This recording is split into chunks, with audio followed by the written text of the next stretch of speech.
All right, video number 3. After I did some demolition here on some bad things, I guess where to begin.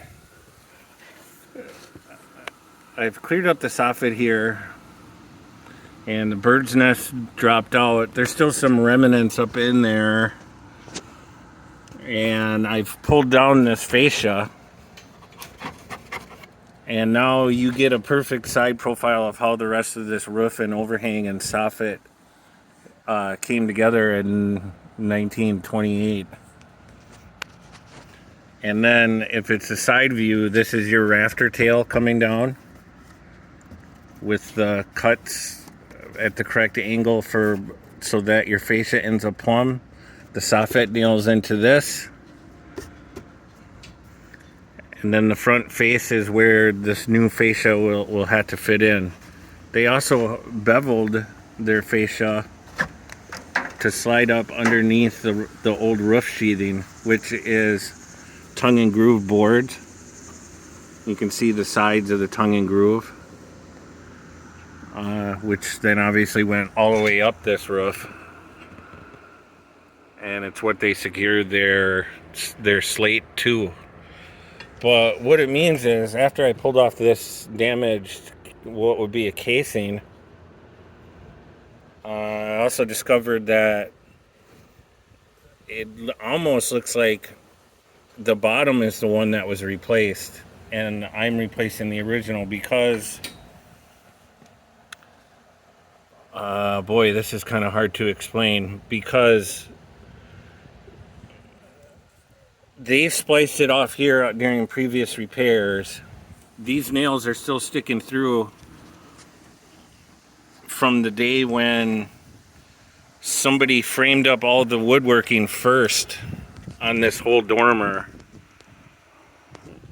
And that was because the nails are coming through the back side of that board as if somebody was standing on the second floor right inside and nailed through to secure that.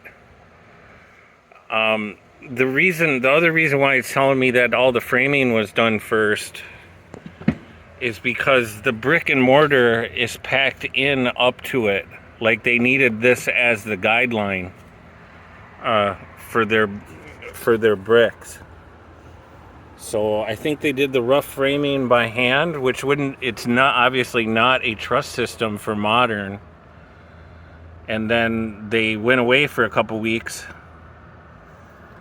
while the masons came in and did their stonework up to that. And then basically that was their guide. Again, you can clearly see that the mortar is packed up behind right to that end stud. This is the end stud for that dormer. So, basically hand framing the whole roof system and then leaving for a couple months, I think. The other thing is, they also put a rabbin on here. That's this, what I think it's about a 1/2 inch by 1/2 inch deep dado cut, to help lock in the casing for a lifetime. So that's something that I'll probably do when I manufacture the new piece. And here's another example where somebody had framed this, and then here's a toenail that's coming through yet from this side, and it might have been from the copper flashing here, but I doubt it. It's so big. And then there you go. So then here's another nail sticking out, which is through the rafter. Like somebody was standing right here and hand nailed it through. That's pretty amazing though. And then also, this would be the top plate, which is basically just a rough beam, 4 inches by, I don't even know how deep. I don't know where that ends in there. So that's just absolutely amazing right there.